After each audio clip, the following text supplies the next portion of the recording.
The Buffalo Plus Podcast, brought to you by Connors and Ferris.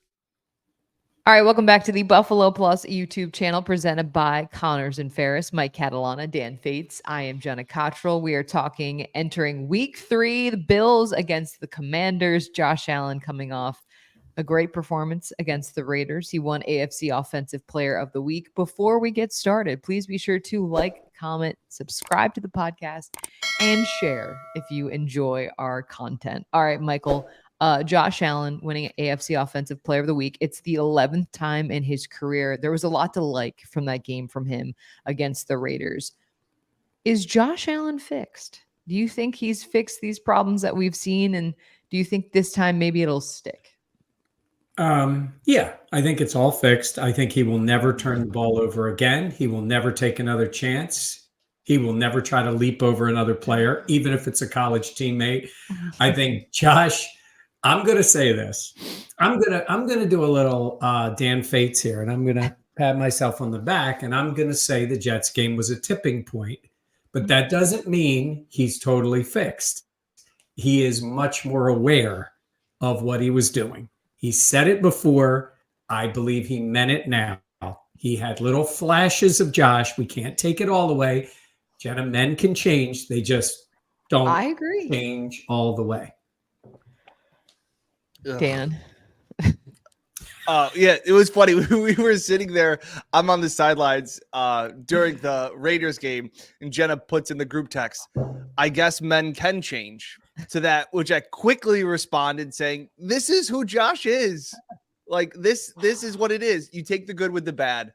I don't know if he's fixed. I think Mike makes a good point that he's more aware for the time being. Men can then become distracted and then go back to certain ways. Sometimes they have to be reined in quite often. So maybe that's part of it. I think what the best part is what you saw, and Jenna, we talked about it in the post-game blog, post-practice blog yesterday. Mm-hmm. Check that out if you haven't already. It was, though, I can't remember how McDermott said it. McDermott called it solid. He said he had a solid game, and that, especially in recent memory, he said it was one of those games. And again, you can have, Mike, I think you asked Sean after the game, actually, of like, you can still be both, right? Like, you can still be Josh making the throw to Khalil and still be trying to hurdle guys, right? Spectacular is what Sean McDermott said. By the way, I'll let you guys finish the point, but did you see when I asked Sean that question, the smile came on his face? Yes. And he did the little nod. It was like the knowing parent who's like, see, you can get your homework done and still go out with your friends. I mean, he was like, yeah, it can work. And Sean is so excited, Jenna, to place this up on the pedestal for Josh and say, look, Josh, look at that Raiders game. And if you think about it, I mean, that is kind of the epitome of what every team would love every quarterback to be, right? Yeah. Spectacular in moments, like most men are, and then still steady and good the rest of the time. Yeah, I mean, solid, steady, good. It was almost at times, Jenna, like boring's okay for Josh. Like that's okay. Yes. I think this is, we talked to Josh yesterday after practice, and he downplayed the award. Personal awards don't really mean anything to him, all this stuff. But I think for McDermott, he talked about that award, that trophy can actually be meaningful and a good reminder. Now, will it stick? I think there's the potential for that. But I also know that Josh Allen has his tendencies, and sometimes things are, it's discipline. That was a word that Sean McDermott said. And I think that is an important piece about getting older and maturing, is having the discipline. You know that every throw is available to you, but you also know sometimes that while it may appear like it's the throw to make, maybe you need the discipline to not make those types of things. So this game against the Raiders was an example. It wasn't a crazy stat game. We talked about it. Like, it wasn't some of the AFC Offensive Player of the Week awards that Josh has won before, where it's like, 4, 5 touchdowns, 400 passing yards, like all this stuff. But it was good and good enough. And I think, I hope this sticks, because the Bills have enough talent and they can show that they can play the way they did, if they can continue to doing that, that is what makes them so dangerous. The fact that it doesn't just have to be on Josh, it can be on other elements of the offense. And that is more powerful, in my opinion, because you have to respect everything they're putting out there as opposed to just try and shut down number 17. Yeah, Jenny, you talk about it as discipline and kind of going off what Sean McDermott said. We were doing the blog yesterday, and I kind of want to expand on this in its own video, maybe in the channel. It made me think again about a video I did last year about taking the cheese, like taking that, what the defense gives you. The defense wants you to have to go 12, 13, 14 plays down the field to beat them. That is what the NFL is. Patrick Mahomes was a big part of that. Like defenses don't want to give up big chunk plays. And they know that eventually, as a quarterback, you will become undisciplined, that you will then try to force things. That's what Josh did against the Jets. And when you say discipline, I think of restraint. And I joked around about it. It was like Josh on Sunday against the Raiders. It was like when you show a dog a treat and the dog's like, oh, I want the treat. I want the treat. And you have to be like, sit, stay, Josh, sit. Don't do it. And then he would check the ball down. And Josh was like, all right. Okay. I looked at it and we were talking about it yesterday. I've always made the comparison. I think it's one of the best things is that great quarterbacks either fall into butcher or surgeon categories. I walked back in the sports office yesterday after we came to practice and I said, Mike, he's both. And a surgeon is the Peyton Manning, it's the Tom Brady, it's the Drew Brees. They both use sharp instruments is the example, but one of them uses a machete, flash, sizzle, and you get a pastrami sandwich. The other one is so precise with a scalpel and can cut you up and can save your life. And what we saw was Josh being that surgeon again, that we have saw that he knew when to go for it, knew when not to go for it, kind of those things. And then when we talk about restraint, and Jen and I were joking around about it. And I know some of the comments were like, oh, you guys were hungry. It reminded me of a chef, and a chef that shows restraint, and a chef that goes, I can throw 100 different things and use all these impressive ingredients. And sometimes, Mike, they'll get a little sauce. Sometimes the sauce just needs like 4 or 5 ingredients, and let the ingredients sing. And you don't need all these fancy things on the plate. You just put a really good thing of pasta and sauce, and it's delicious. And that's what we saw, I think, from Sunday with Josh. I called it Chef Allen, and he was a lot of fun to watch. So making the Sunday sauce. I gotta pause you for 1 second and say, honestly, I never order pastrami. Oh, I love pastrami. You do? Yeah. Jenna? Yeah, big pastrami fan. Is my mic okay? Hold on. You went a little hollow there. My mic got unplugged. You're good. I would go Reuben over pastrami, but I mean, I like everything. I like corned beef. I like pastrami. By the way, I just became like what you talked about, Josh. You mentioned the food, and I was like, oh, I'm listening to Dan talk, and I'm like, pastrami. I don't order that very often. But you get distracted. I know. But to your football point, there's 2 different things about Josh and, taking the cheese and the underneath stuff. That's all cool because that's one part of being smart, just not chucking it down the field. And let's be honest, that's what he did in the Jets game. It's what got him in trouble. But there's also the moments on the field in the 10, 15-yard range, just regular plays where you're like, do I fit that in there? Do I take it? Now, look, he had a couple 4th down plays. You got to make that throw. Mm-hmm. But I asked him about 4th down plays, and you could see it was like he was going in his mind going, yes, I know, because a 4th down play at the goal line, you can't turn it over. So you don't just go chuck it up and hope something happens. I mean, I guess unless it's right at the end of the game, because you can't turn it over. So these are the things that are in his head. I do not expect them to be 24/7 every moment of every game, because no quarterback does that. Even the best of the best. Even Brady occasionally did dumb stuff or tried stuff that didn't work. Not that often, because he also was less spectacular in his game. Correct. Mahomes would be the comparison, right? Because Mahomes does both. No, I'm saying is the ability to do both. Because I think Mahomes is as good at it as any guy we've ever seen. Yes. He does not do a lot of really dumb stuff. He has his moments, but he makes spectacular, different kind of. By the way, Josh did make a Mahomes play. I'll give him that. The one to Khalil Shakir was a Unbelievable. Mahomes Yeah, play. that was unbelievable. Phenomenal throw. It was arm strength, but it was more arm position. So, and I go back to Sean, even yesterday, where he's like, he's saying it because he wants it to be in Josh's mind that, guess what? Not only does this work for you, it works for us. It works for your teammates. Everybody got involved. Yeah. Now, Jenna, I'm sure the comments will say it was against the Raiders. And it was. That's not a good defense or not a great defense. But the style of play can work against anyone.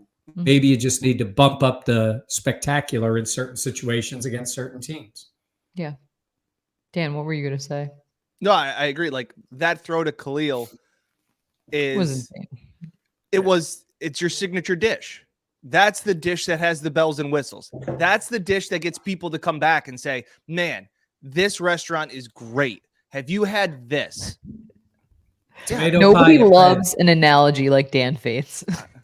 Hey, this is the first analogy that's not a golf or a baseball analogy. So we're evolving. Men can change. Men can evolve. Jenna, tomato pie at Red. And I had other people go there. Elite dish. You got to try it. That's the way I look at it. Signature. Oh, I've not had that. So good. I like tomato pie. I've too. had it. Yeah. I like Red. Red's very good. Red, the restaurant in Rochester, is very good. Top 3 in Rochester. Wow. Look at Dan. I haven't been there in a minute. I want to go back. Right. We'll have a Buffalo Plus party there. We wear our hats. Yes. So, I will say there's always the fear that, like, the thing I want to see next is someone being able to reach him in a game. Like in a game when things are kind of spiraling out of control. I want, like, we saw the cutaways of Sean McDermott being like, be smart, like yelling in the Jets game. Dan, I think the next evolution of this is like in a game, can he calm himself, quiet himself, and have someone be able to help him? Or maybe it's him that realizes it and play that more style of sharing the football, taking what's available, not trying to force it, like all of these things. I think that's the next step in this process. I think that's a really great point. And just like I said, I always go back to Dan Orlovsky's, again, he will make fun of his own NFL career and for running out of the back of the end zone, but that dude knows quarterback play.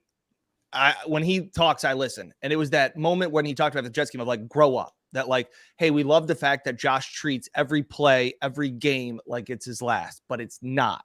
And understanding of knowing when to, like you said, Jenna, okay, I made a bad play, forget about it, move on, and start kind of restart. Yeah. And I always think about Josh has admitted that he gets nervous before games. It's well documented that he throws up before games, all those kind of things. And I remember a few years ago when we talked about how like he would get hit and he was like, I like to get hit because it calms me down.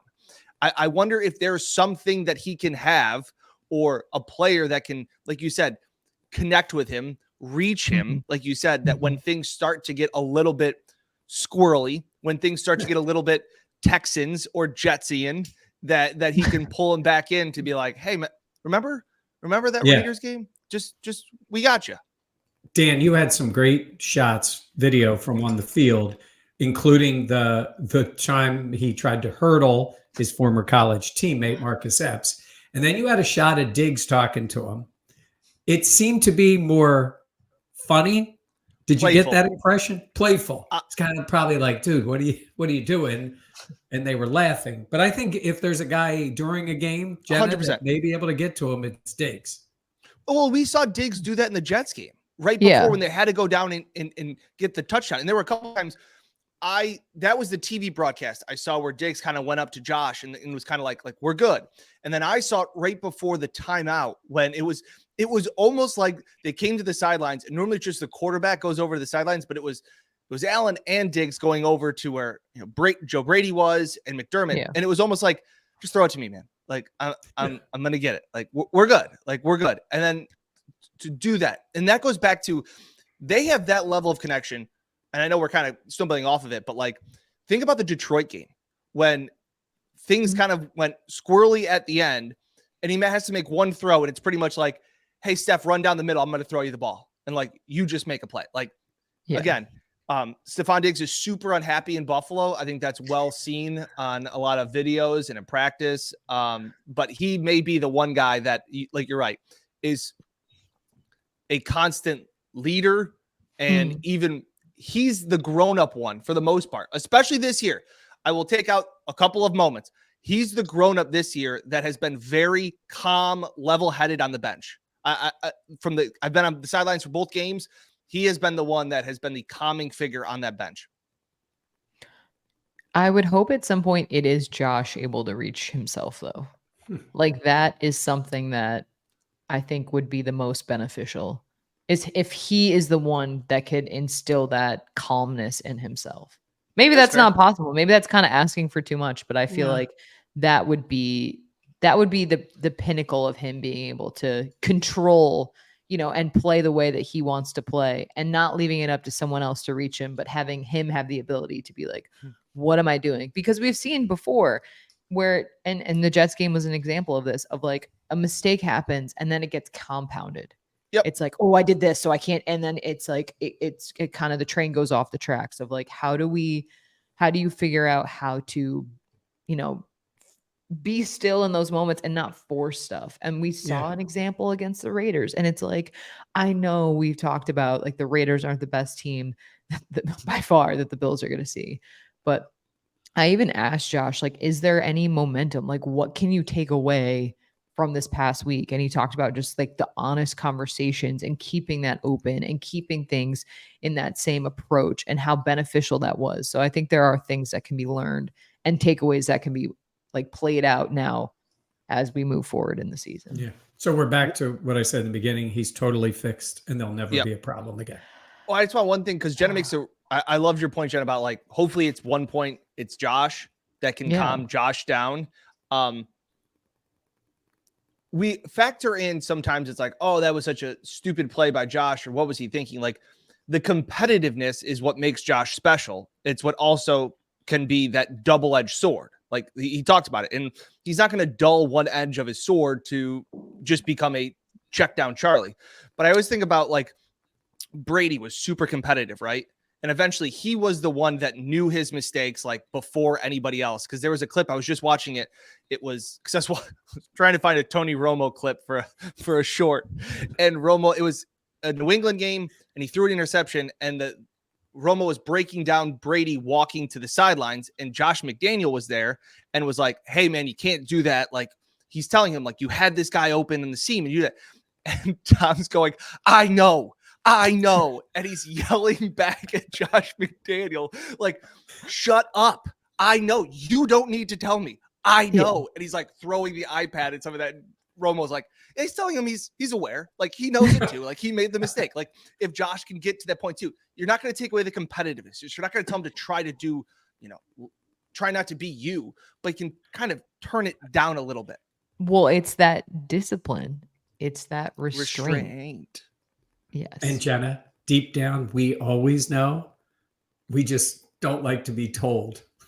Yeah. We always know what we're doing wrong. We recognize it, and then you hear it, and you're like, I know. Right? Oh, it's so funny. Yes, we always know. Somewhere deep in the recesses of our brains, we know.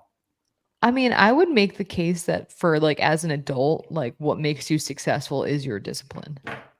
Yeah.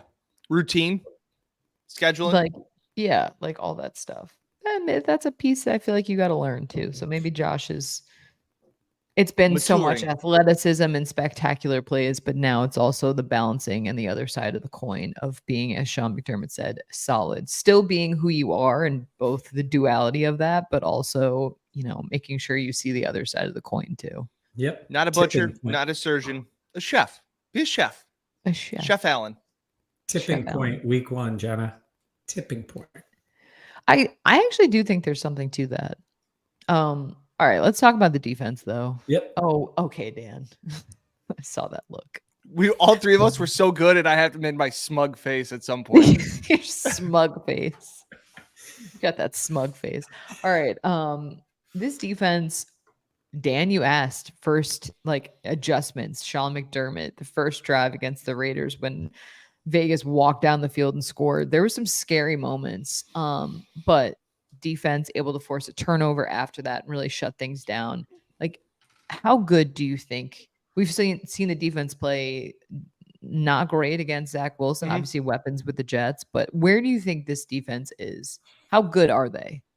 Obviously you can't take away a couple plays. Like that's the obvious. You can't take away the Brees Hall. You can't take away his long run. You can't take away the Raiders opening drive. But besides that, if Greg Rousseau and Ed Oliver play at this level and you bring back and Matt Milano, I'm thinking of players that have just dominated games.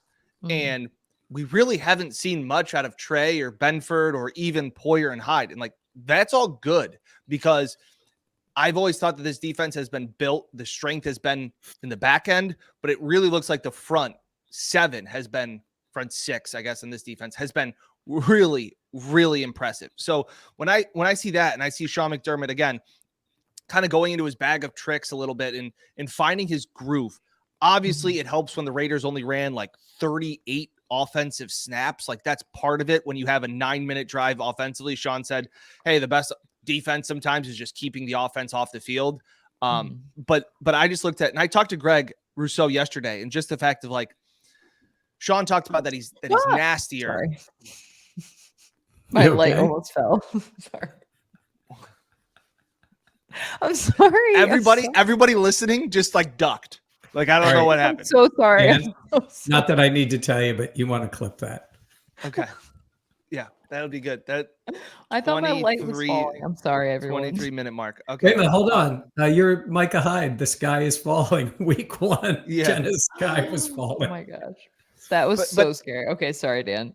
No, and I think the adjustments that McDermott made, I think that I asked him because I don't think they made great adjustments in the Jets game, especially going from Aaron Rodgers being out to Zach Wilson. I don't think they made enough in-game adjustments, especially in the second half. I liked the adjustments that they were able to make after that opening drive with the Raiders. Sean complimented the staff, the coaches, all of those things, because that's new again. Like, this is the first time we talked about like things where you're going to have some growing pains. And Sean said he still kind of laughed, saying he's still kind of shaking off the rust on some of these things. So to know that Sean's getting more comfortable in the, what do you call it? Like the organization of a game and the flow of a game as doing multiple jobs and wearing those multiple hats, I think it's encouraging. The fact that Von Miller will be coming back soon, all of those things. But Rousseau, Oliver, and Milano have just played at such a high level that it has been they've dominated so far through 2 weeks.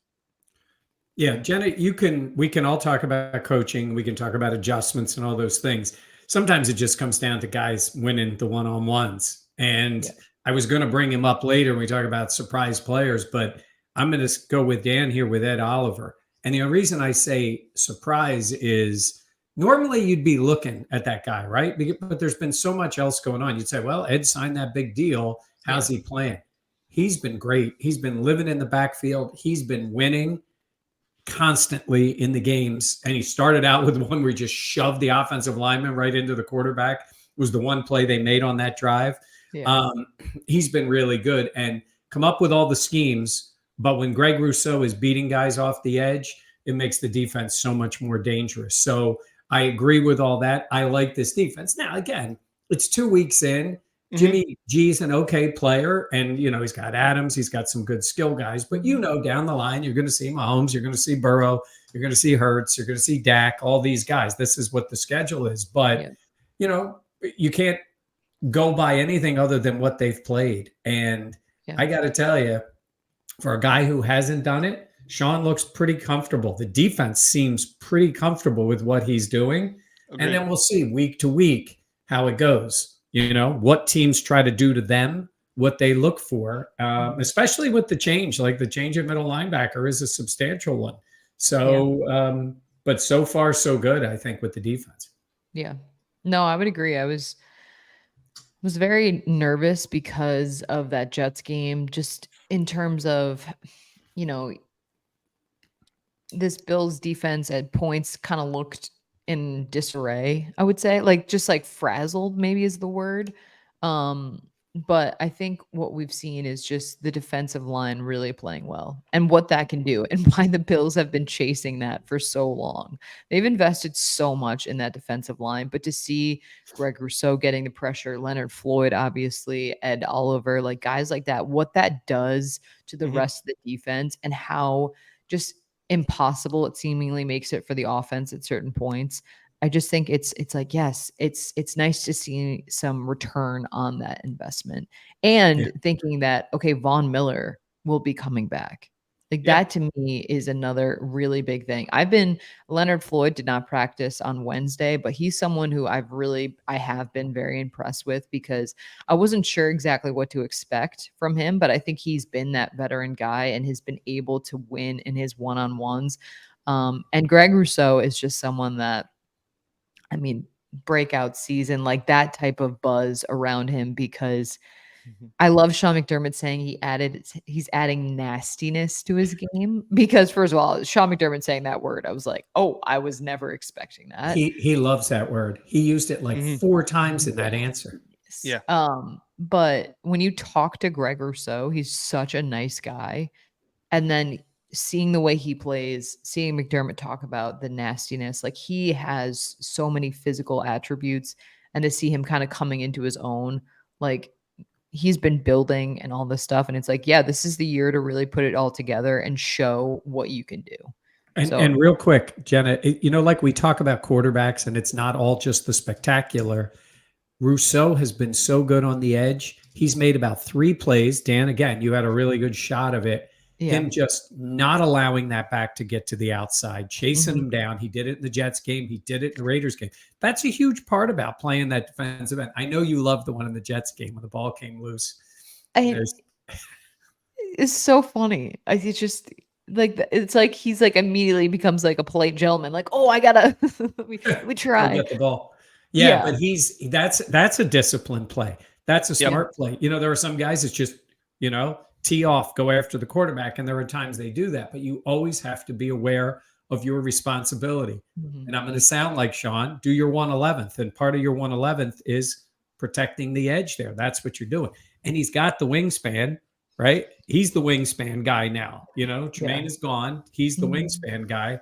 And that's been really good. It's been really good to see. Yeah. Also, Matt Milano is just a Oh, beast. Absurd. Just talking about someone who, we already know what he was going to be and what he can add and what he can be in this Bills defense. But I mean, that interception, Amazing. Two unbelievable. things. The fact we just mentioned all those players that are already playing well. Mhm.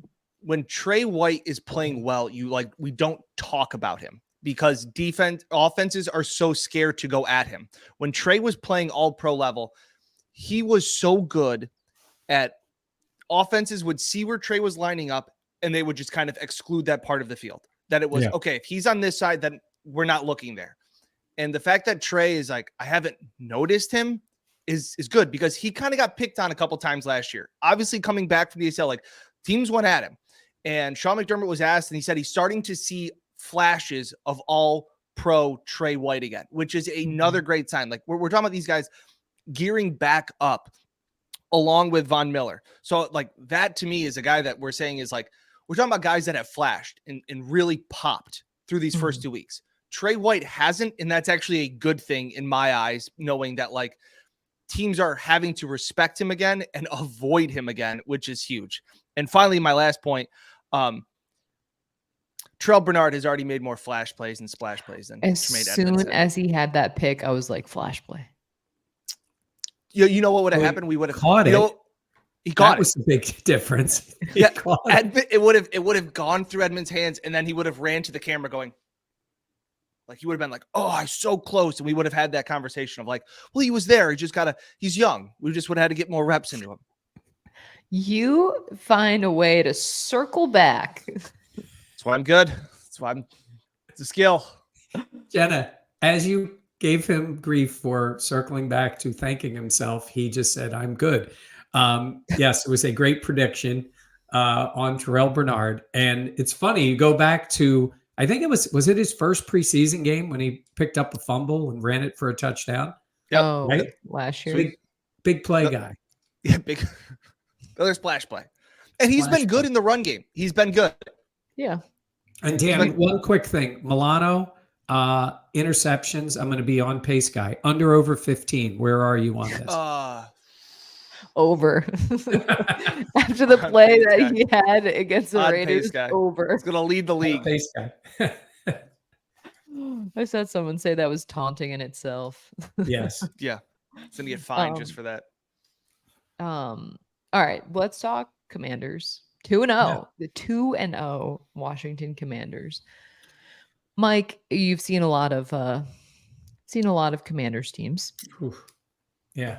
And they're playing with confidence though. They really are, coming off 2 wins. Where do you think this team is at? This Washington team is coming into this game against the Bills. So when you think about what they have been, right? It has been pitiful. And you guys, honestly, I'm not being, just saying this, but you almost don't remember at your ages when the Commanders, the Washington Redskins at the time, were a dominant franchise in this league. And they were. Yeah. They were the epitome of what everybody wanted. They had Joe Gibbs, and he won with whatever quarterback. They beat the Bills in the Super Bowl. Great fan base, all those things.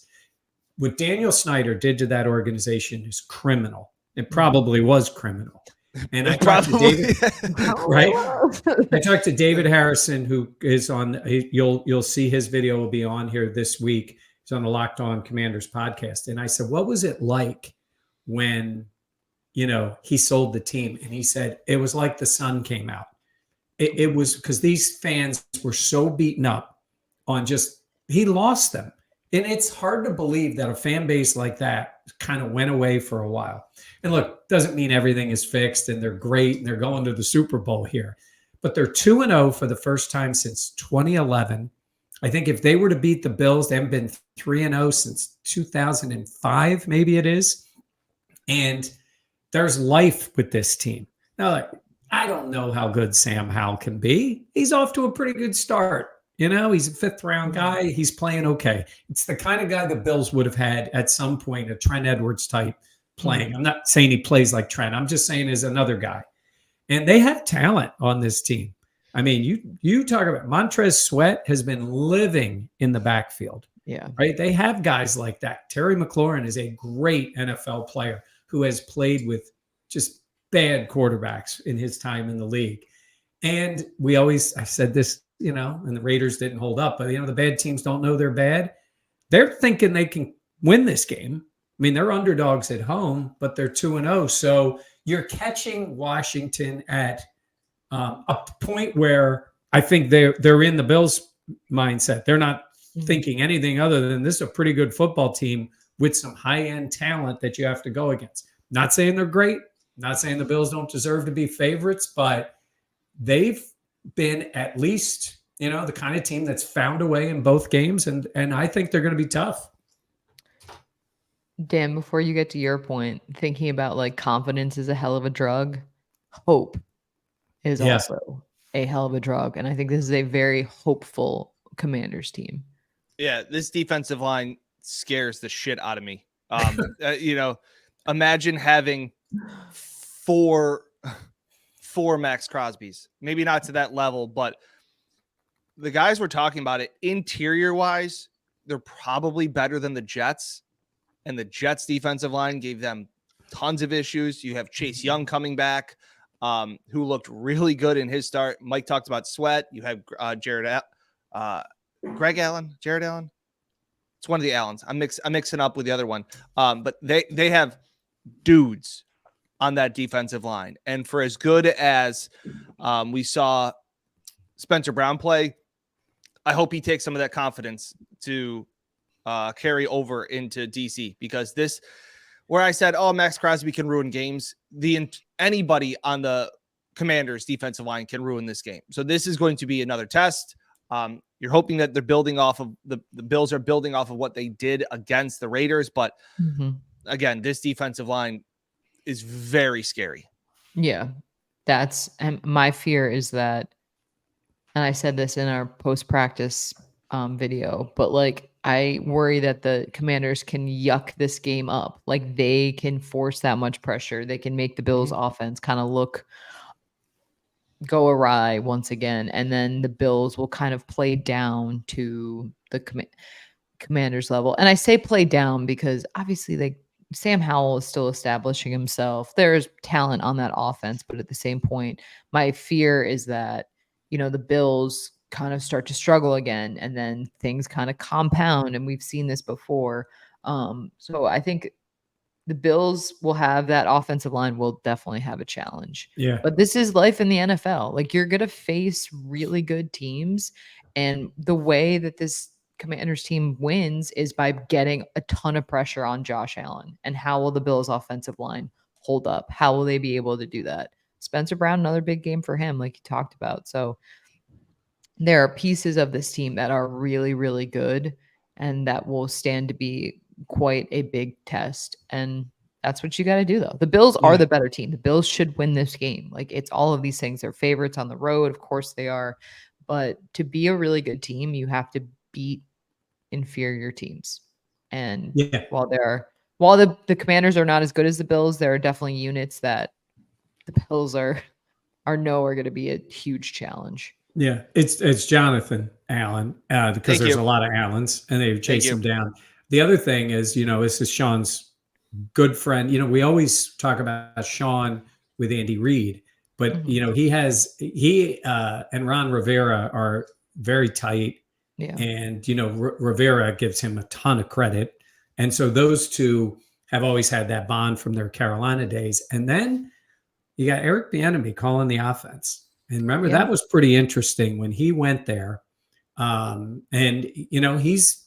he's a guy who likes it a certain way. It rubs some players the wrong way. But I think he's gotten the attention of those players because, look, it's not Patrick Mahomes, your quarterback. It's not, Tyreek Hill at wide receiver. It's guys who are looking for that help. And I think they're buying in. At least early on, they're buying in. And they've made some really good halftime adjustments. And they've come back in games. So, again, it's all fresh and new, and it's 2-0. It's 2-0. And that, to your point, Jenna, that plays well for a team. They're sold out. Now, there are going to be some Bills fans back-to-back. Yeah. Back-to-back sellout. By the way, there's going to be some Bills fans there. Enjoy yourself. Maybe his stadium's still terrible. They're trying to make it better. Wait. It's the worst stadium in the league. The broadcast position for the radio guys and all is so bad that some teams don't even send their guys. I don't know if they've changed it this year, but it is so bad. And that's just that part, but it's been terrible. Also, they've had a few fights there. They had a big one there in the game, in the stands. So that's been going on around the league a little bit this year. Not great. The terrible thing that happened with the Patriots fan. I mean, that stuff. So they had a little bit of that in Washington. But I was asking David Harrison. He said, look, there's going to be Bills fans there. You got Bills fans down here. Visiting fans still do it. Giants and Eagles fans take the place over. I think that's starting to change. The Commanders fans, even though he says a lot of people walk in still with, they want to wear Redskins stuff. I mean, look, under the owner, they had 3 names and 2 playoff wins, I think, right? Was their history. So they're buying in because they have to this Commanders thing. But I think the atmosphere is going to be pretty cool there on Sunday. Yeah. Looking forward to it. Who's a player that surprised you so far? Greg Oliver. Yeah, both of those guys. How about that for you? I'm all messed up on names. Greg Rousseau. And talking to him yesterday was just one of those things, too, where he has this nastiness. And I remember talking to his high school coach when the Bills drafted him. He had played safety in high school, and he talked about just how kind of a person he is. And I couldn't agree more. And I remember sitting down with him and saying, like, hey, your coach thinks like your high school coach kind of joked around that you're almost like too nice, that like you need to be meaner. And he was like, I'm not too nice. Like, I'm just polite. I'm not I'm not too nice and things like that. And like when I was telling him, I was like, do you feel like you're taking over? Do you feel like you're taking that next step? Do you feel all these things that you're ready to be an elite level pass rusher in the NFL? And he was like, thank you. Yeah, I do feel that way. And I was like, you're so kind, Greg. Like, I really appreciate this. And that's where I'm seeing is that, again, Sean talks about how he had the finesse. Now he's getting some of that nastiness. And Greg talks about like playing bully ball, and he goes, there was a play in the Tennessee game last year where he goes, I took an offensive lineman and I pushed him back into the quarterback, and that's how I got a sack. He's like, I now know I can do that more. And it's also, we talk about confidence is a hell of a drug. He now believes that every play he's out there, he's going to make an impact compared to like hoping you make an impact. Like there are some times when baseball analogy, I was telling Mike, like there are times when you're on the on deck circle and you don't want to bat. Like you're hoping it's the 9th inning, there's 2 outs and you're on deck and you're like, I hope the guy in front of me gets out because I don't want to go up there again. And then there are times when you get up there and you're like, I just want to hit. I just want to play all these things. Rousseau now is a guy that's like, I dare the play to come to me. Like I dare them to run the ball my way. Those kind of things. So it's not a shock because we knew how good he was and could be, but now he's doing it at a consistent basis. And to me, that's terrifying in a good way for this Bills defense. Yeah. Jenna, Dan's impression of Greg Rousseau sounded like he was doing the impression of Greg from Succession. I was thinking that. Except Greg really from good. Succession was not that nice. Yes. And 2, I'm thinking in Dan's analogy, it's like you're on the first tee and you're not sure if it's going to be a fastball or a curve, but you just want a pastrami sandwich. So that's Perfect. Yeah, that one locked and loaded. Dan loves you love your analogies. I would say for me, it's a guy we kind of mentioned, but it's hard to say I'm surprised by Matt Milano, but it's like this year, it's just another level. Like he's been playing at an unbelievable level for his career, but just the turnovers that he's forced, the physicality of his tackles, like he is another guy who I think can make a game-changing play when he's out on the field. So that to me is someone that I not to say we kind of forgot about him, but we're like, oh yeah, Matt Milano, he's good. And then you see him making some of these plays where you're like, oh my gosh, like bully ball, talk about that. So he's someone that I kind of, just pencil it in and like, okay, yeah, Matt Milano. And just the way he's been playing has been so dominant. And then another guy who we talked to him this week, Dan, Christian Benford he hasn't surprised me. He's played well, but I think he is a guy that I'm looking for him to take another step. And I think he is capable of that. We've talked to him. He's a quieter guy, but I think he is someone that is always working in those small moments that fans wouldn't be able to see, but at practice, keeping his head down on the jugs machine after practice. Like, and you even talked about like a lot of times guys will be in a different spot in practice if they are a starter and all that stuff. And, Benford doesn't care about that. Like the kind of like the little political stuff, maybe it's not political, but you know what I mean? Like the little things that are involved in where you line up in a practice, like he doesn't care as long as he's getting in his work. And I think that humble and hungry attitude is something Sean McDermott loves. But I think with his instincts and that work ethic, I think good things are on the horizon for him. Yeah. I said Ed Oliver already as a surprise, just because he's been, again, taking that step. And there was questions like they signed him. Can he do that at least early? And the other guy, and Jenna, I'm going to watch the face here. Don't do it. Ken Dorsey. Oh, gross. I thought the game plan week. The game plan last week was outstanding. And it was quarterback. Chef's kiss. It was, and your quarterback did it. Now again, it's just they're going to this 12 personnel, and that is a big difference. And that's an adjustment for everybody, including the quarterback and everybody. But when you play that way, your quarterback's efficient and spectacular. You smartly give Spencer Brown some help against a great player, and it works. And everybody gets their chances. You spread the ball around. James Cook runs. Look, give it to him. Now, again, they're 2 games in, and one of them wasn't great at all, but there were circumstances around that. But the second one was really good. I'm encouraged that this isn't just him adapting and being better. It's him adapting to what is basically, I won't say a new scheme, but certainly a new primary alignment for your offense. And I think he's done a good job. Got plenty of work to do.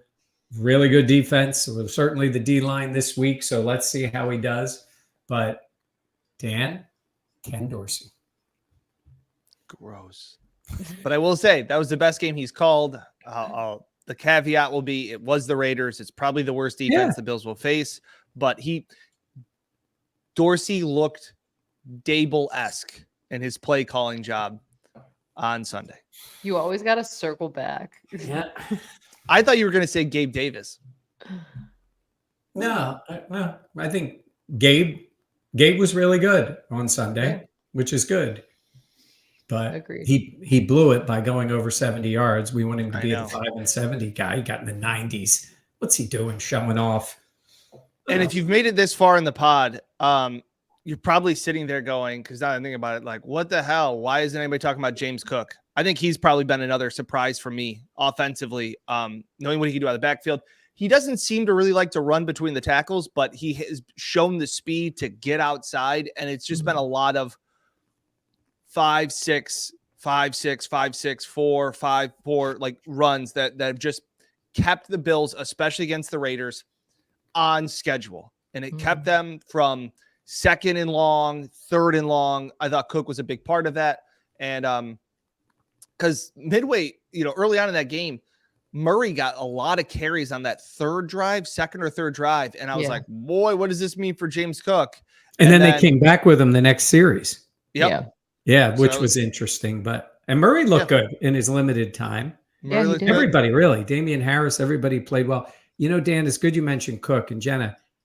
He has just that little bit more of shiftiness and speed that there are plays that we all look at and go, it's dead. And he gets around the corner. And it's a 3-yard gain or a 4-yard gain, but it would have been a 1-yard loss. And I think when Devin Singletary was there were times when he was maybe bigger, a little stronger. Maybe he would run over a guy. Like Devin Singletary had some nice plays. We're not going to but Cook's game, again, it's one game.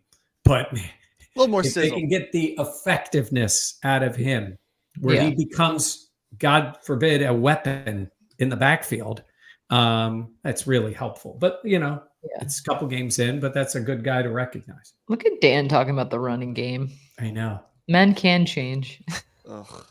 Yeah, but he's giving you a gross and all these things. Yeah. All right. Disappointed in myself. Oh my gosh, stop. Thank you all for joining us here on the Buffalo Plus YouTube channel. Please be sure to like, comment, and subscribe, as well as share if you enjoy what we do here. Mike Catalana, Dan Fates, I'm Jenna Cottrell. Check out the Buffalo Plus store, buffaloplus.com. And Dan, what? Comment in with what you were most encouraged about, or what you're most encouraged about moving forward. Yeah. And that what you think has obviously vibes are a lot higher than they were when we all left the Meadowlands. So where you at? Yeah. Comment in your opinion about what you're encouraged about. And if there's a player to you that's been a surprise, that has pleasantly surprised you so far, as we now enter week 3. All right. Well, thank you all for joining us. We will catch you next time here on Buffalo Plus, presented by Connors and Fairs. Thanks.